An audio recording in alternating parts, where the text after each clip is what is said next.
specific questions at this point, and kind of leave it up to you guys if you have questions, but kind of outline what is fair game for the check ride. So you're going to get 20 to 30 minutes of EP and GK. EPs that tend to show up as something engine related or something electrical. So it could be any of the major systems associated with the engine. You got stuff like here. What's your initial action going to be? Yeah, and then run checklists. For this one, let's see. For these, it's fairly self-explanatory. What's the main takeaway on like the oil or the chip light? Yeah. What do we want to do or not do with those? Yeah. So to minimize, minimum practical to finish up your flight. Does that mean expediting your descent? Okay. I had a student tell me on a check ride once that he was going to go idle speed brake in order to get down. I'm like, well, then you got to add power. You got to do this stuff more if you're going to do that. I would discourage that. In the dumb, dangerous, or different, or just stupid category. Firelight, we have a lot of students fail this one for some reason. What are you going to do? What are you going to not going to do? What are the possibilities? Right. And if you do, then you got to shut it down. And then what are your options? Restart. What's that? Restart if it's confirmed. Boom, sit down. You're going to unset a check ride if you sit. If you've got a firelight and you shut it down for a cause, you're not going to relight it. Does that make sense? Okay. If it's confirmed, Yeah, you got to confirm fire and you shut it down. Yeah. We don't restart. That's what I thought you were telling me. I thought you were still saying it's unconfirmed and you shut it down on accident. Well, you probably already unsat it. Yeah, you're not going to, if you've already shut it down, you're probably already unsat. If you shut it down and you didn't have any corroborating evidence. Sir, is the setup for this basically the same as how they set up a It's like we're going to give you status, solo, dual. It just assumes solo. I don't usually tell you you're solo or duo. It's just assumed solo, and so you've got to work through it. You could also have a fuel malfunction, a leak, or pressurization issue.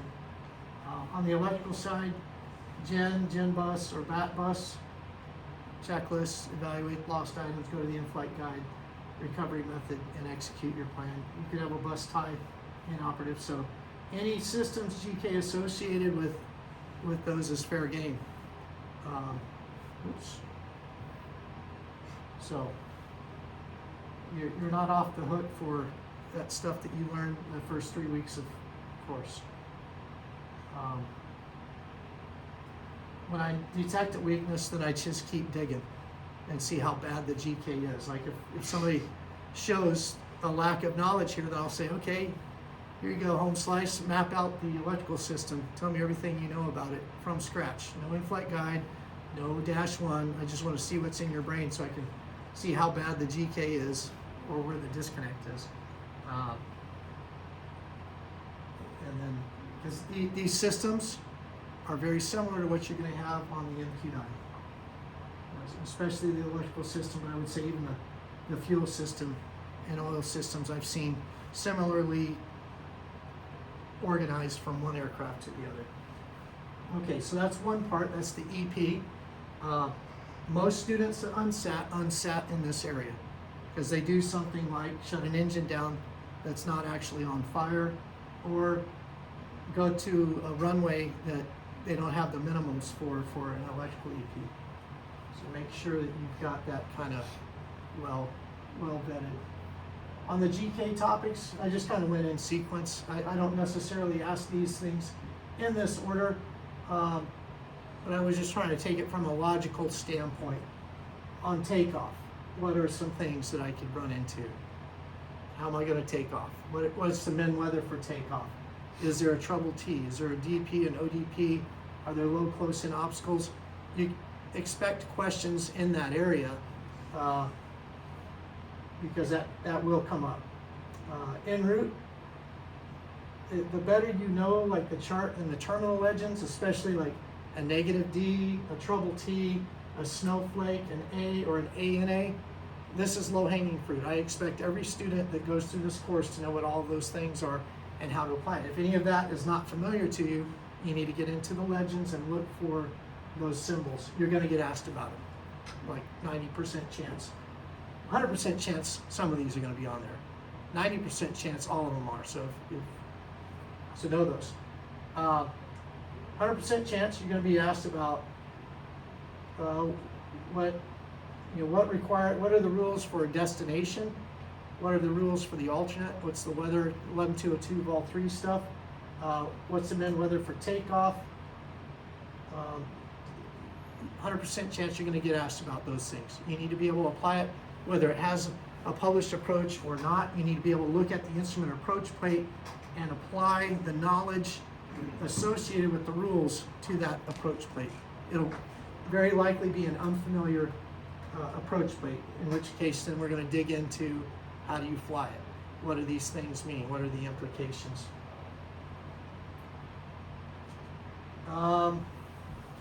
You should have a good working knowledge of like fuel planning requirements, filing, ceiling and viz versus viz only.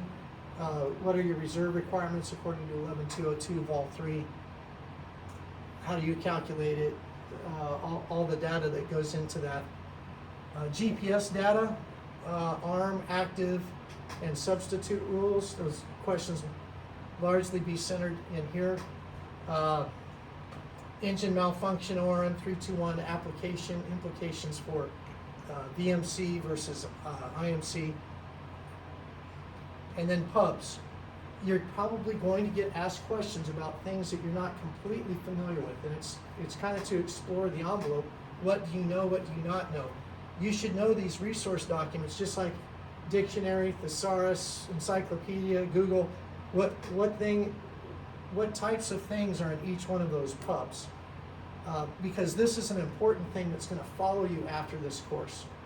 And this is kind of a weak area within the MQ9 world, is a lack of familiarization. We categorize these as FLIP, the Flight Information Publications. They're DoD pubs, so it doesn't matter if you're a Marine or an Air Force, or Navy, or Army officer, you're using the same publication, so you need to know what the contents are in each of these. So you probably get asked about like GP Chapter 4, for example. Maybe you get asked a question and you say, well, which publication would I look in for weather abbreviations, for example?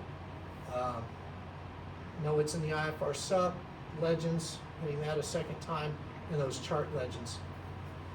You need to calculate VDPs, especially for the approaches that you're going to fly that day. If it's a VOR, like over at Stinson, you should have both the timing and the distance as a backup. Not just for having that, having that information available to you, but should you screw something up with the GPS, what's your backup? Because I've seen that happen where people have accidentally turned the OBS off as they passed the Stinson VOR, whether they did it intentionally or unintentionally. It's gone, and now it's slewed off to something else, and they no longer have distance available. So they get the to from and oh crap, time, turn, torque, twist, track, talk, and they lose situational awareness, don't know where they are. I've seen it on both daily rides as well as check rides. If you have a timing backup, you know when you're supposed to be down to 1020 prior to the VDP. So have a timing calculation, since there's no actual DME located at the Stinson VOR. If you're going to bring that up, make sure it's covered. A lot of you will end up flying a GPS approach over there, but one out of the 6 profiles goes VOR, and the other one is a localizer, I think over at Kelly. Make sure you watch out for the step from an execution standpoint. Things that get people in trouble is going below your MDA or spilling out of your assigned airspace in the mall. And of those two, probably both equally. Any questions on this stuff? This is kind of a broad brush. These are areas that if any of this looks weak to you, or like, I'm not really sure where to go, ask questions, or go find the information. We try to draw the electrical system. Huh? So when we try to draw the electrical system, you tell me how to qualify. Okay. Go for it. I know, I'm about to get roasted, but I just want to see the level, you know, Sure. just as an example, everybody take a picture of that, so we got it. This is broad brush, and this is what most IPs, they're gonna ask about stuff like this, yes. For stuff like that, like drawing out the electrical system, or if it's like, tell me the extent to which you know X, Y, or Z thing, is there right and wrong answers? Like if you do the electrical system with just like, hey, there's a bus, and a generator, and maybe it's not the complete picture, but it's. Yeah, it's close, yeah. Yeah, is that kind of, I mean, it might not be an excellent. yeah, I but just- still enough to get you through. Yeah, I just wanna know, sometimes I'll just hear something weird where I go, oh, I'm gonna ask a little bit more about that and see how bad this is. Sometimes it's just a little bit bad, and sometimes it's a lot bad where I'm like, okay, I'm gonna keep asking questions. If you're answering the preponderance of questions, there's not like a hard and fast, this is a U, this is a pass. There's some obvious low-hanging fruit. Bless you. Like if I have somebody with a gen bus telling me that they're gonna fly an ILS back, I'm like, oh, that's no bueno. That's an exposure of, hey, you don't know what powers what, for example. And so I'm gonna dig a little bit deeper though. Okay, what else is wrong here?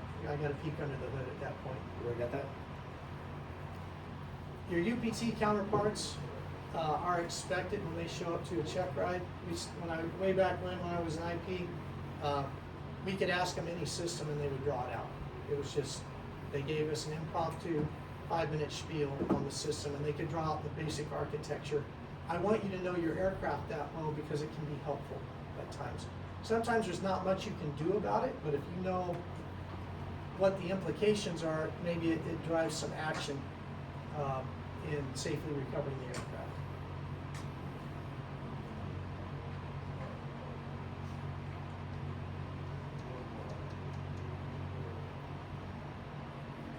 How's he doing so far?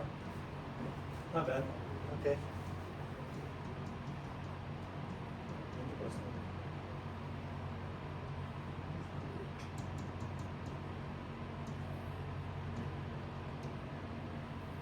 On engines, I've asked people and not had the correct answers on like how does the plane produce thrust, and I've had people not be able to tell me like the basic, you know, suck, squeeze, bang, blow of a jet engine and how that works. I'm like, oh my gosh.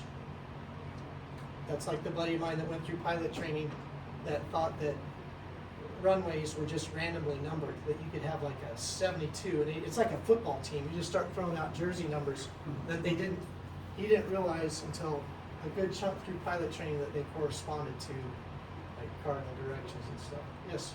What's that? Well, I don't know. You explain it to me.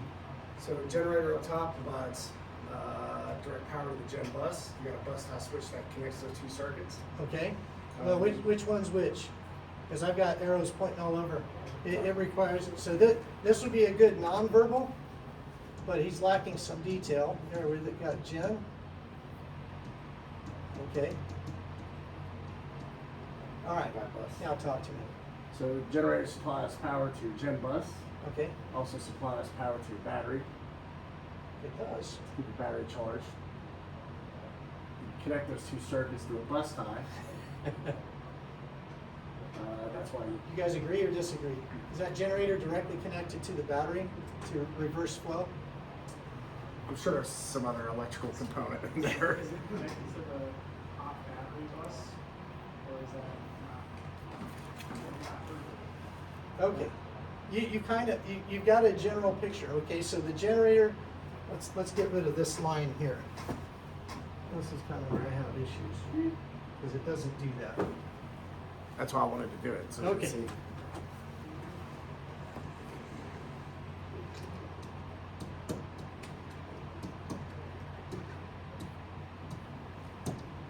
Remember, it's called the starter generator. When you go to start your car, what are you cranking? Starter, right? And that turns the motor around once it starts kicking in, and the alternator gets on speed. What's the alternator do? What's Charges the battery. Yeah, it charges the battery, kind of like what we have here. So this guy is getting juice from the battery. What's the voltage? 24. Okay, it's rated at 24 min for a start, 23 and or we can get an external power plug in. As long as the battery voltage is above what? 22.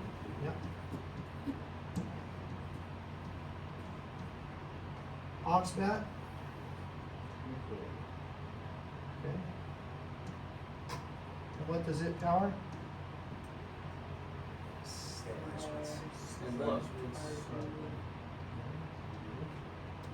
Okay, we need to know what those are. All right, so under normal ops, we're cranking it up this way, right? Once this kicks online, then it's gonna power this. How many voltage once it's on speed? 28. Range?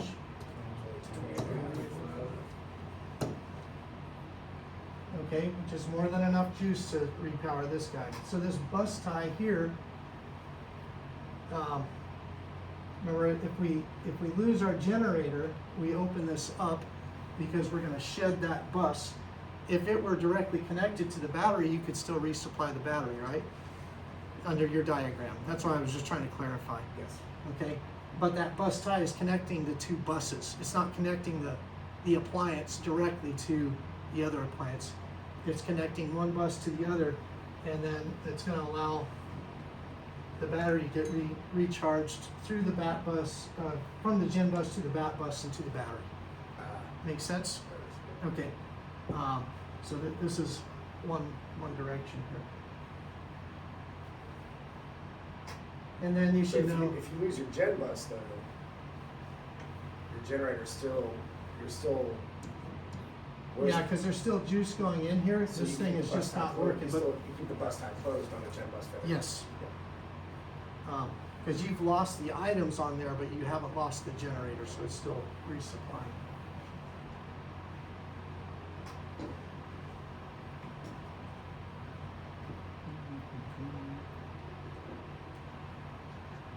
Pretty easy.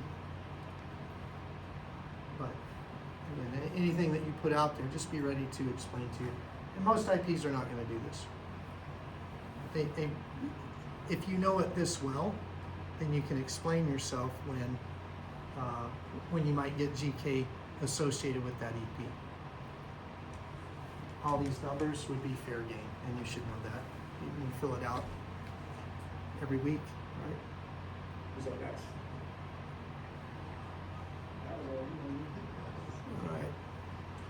All right. What's the difference between GPS substitution and GPS by alternate means? You can't use GPS for vertical guidance.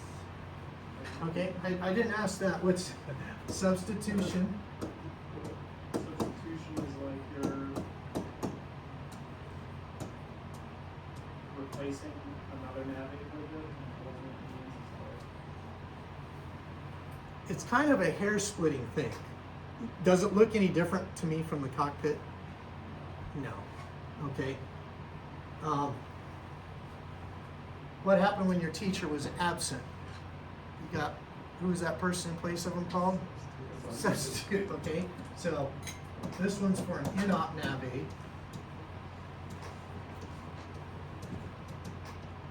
Oops.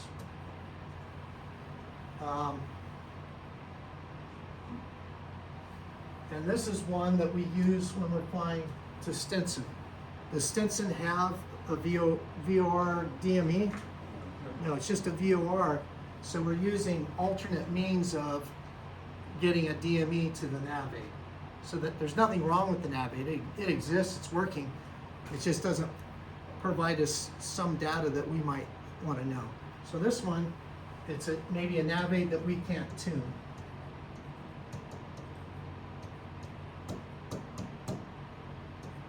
What ride are you guys on in B flight? 2202, 2203. Okay, what's 2203? Where does that go? From where to where?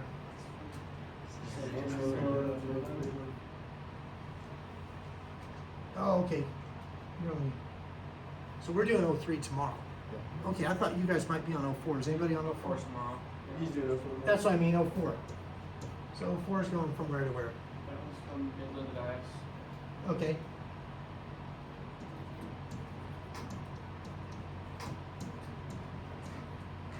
And what approaches are you planning to fly? So BOR and ASR, and then third approach, I don't know, doesn't specify. I guess an ILS probably, Okay, but doesn't specify. so let's look at the ILS to Dias because it'll give us an opportunity to kind of look at this and cover a couple of things.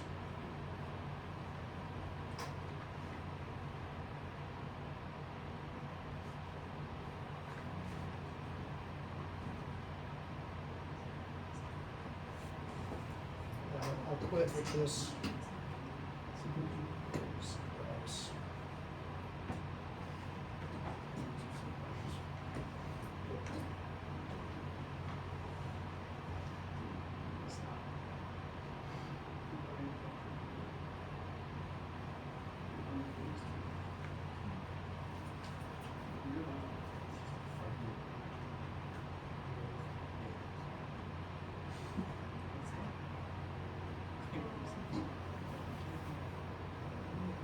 That's not what I said. That's not what I said.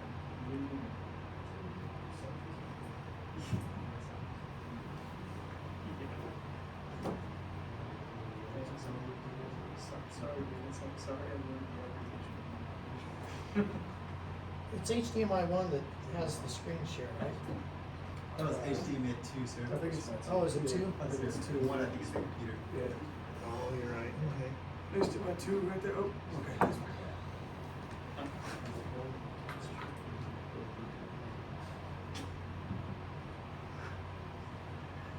There we go.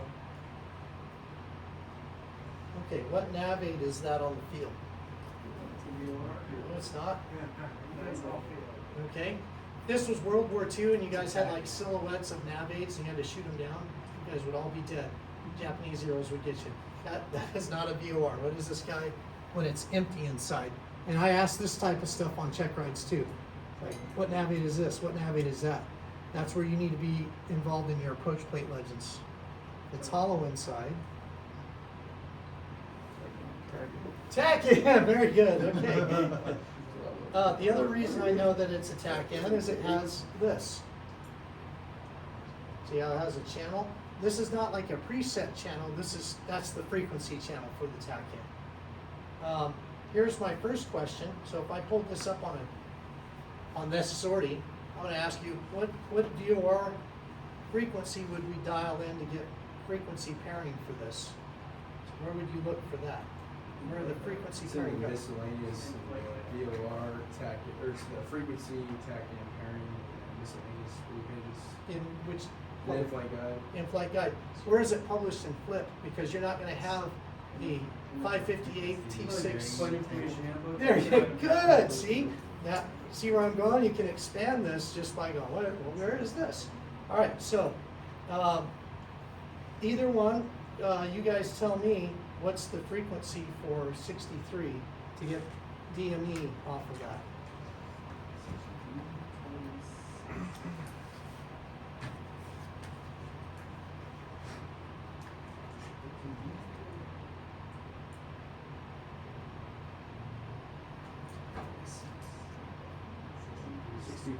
Uh-huh. So tack in frequency number 63, what VOR frequency is that? 133.6. Okay, now go to the in-flight guide. What's that? It's not in there. It's because we can't tune that one in our VOR. Okay. So is there anything wrong with the nav aid? I mean, barring any NOTAMs that say that that's out of service, if we just take this at face value and go, is there anything wrong with that nav aid? Not that one. No, there's nothing wrong with that nav aid, so how are you going to get DME off of this? GPS That point. is our GPS. Yeah. And what flight or what waypoint would you select in your flight plan to get that? DYS. Yeah. Okay, so you could do that. DYS, that's going to give you distance information. And then what's the frequency for the localizer? Whatever. Good. Sometimes you'll find that they're frequency paired, and you'll see 1099, and then you'd see like the DME channel, just like the TAC-in channel. You'd see it within that same box. So if you go,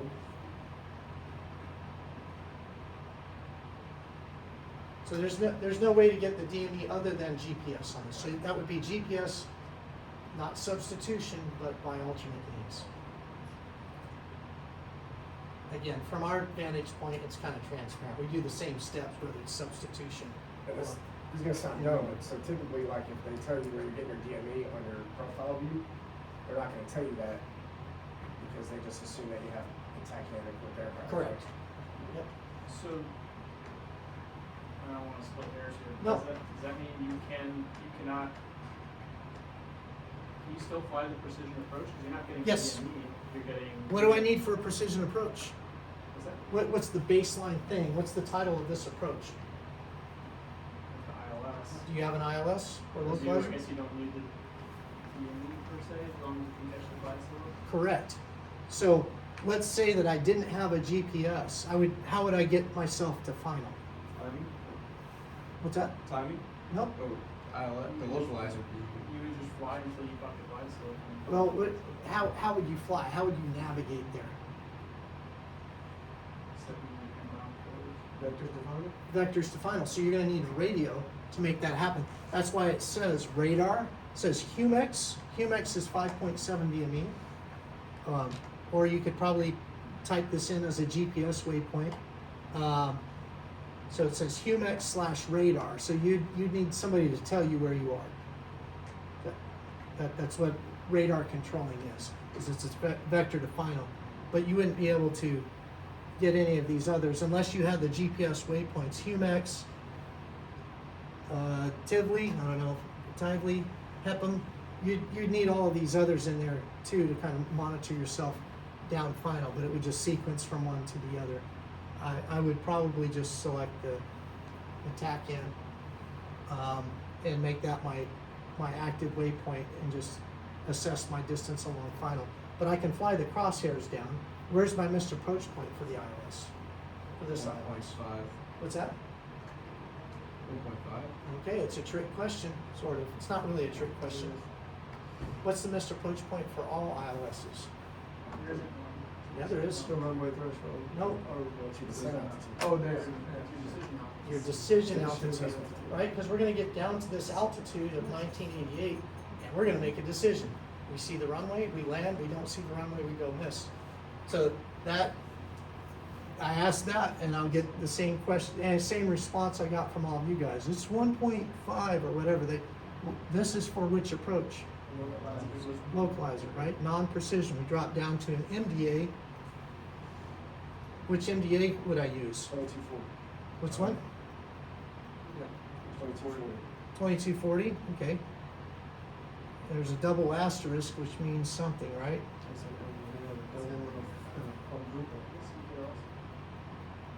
So when I see those, I go, well, where's that double asterisk? What does that mean? When ALS and op increase cat AB RVR to 55 and vis to 1 mile. What does that mean? What's an ALS? It's not Lou Gehrig's disease.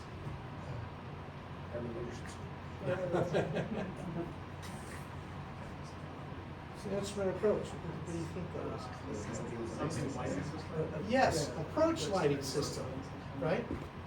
So if this approach lighting system was noted out, down here, sequence flashing lights, PAPIs, all that stuff, if all that is in op, then I gotta increase my vismin. So the approach plate review can be kind of complicated, and that's the level of detail you need to scrutinize every freaking thing on here for like the GK that you're gonna get for a check ride, and even for these cross-country sorties. Make sure you're looking at all the data and you're assessing it. Okay? It's, especially with respect to your numbers. Doesn't mean that you need to brief everything, but you need to have an awareness so that you're better prepared for the questions that may come your way, even on that daily ride. You should be getting asked those types of questions. You should feel a little bit stupid after each sortie as you're learning. You're like, damn, I didn't know that. That's growth. Okay? If we ask you everything and you know it already, cool. Kids destined for it. 0 downgrade, E, high performing, check right. But most of us are not like that. Most of us are just mere mortals. All right. Questions on that, since you're getting ready to fly it tomorrow? Where do you guys typically pick an approach point from? Are you gonna do like a Atlanta, Chicago, or is it gonna be something It that's? varies. I have some approaches that I like in high altitude areas. So does Mr. Shaw. Sometimes I find out where the student is from the day prior, and I'll try to pick something in that state. Just kind of varies. Something you haven't seen before. But if you know how to scan an instrument approach plate and find information, and it's inconsequential where that is.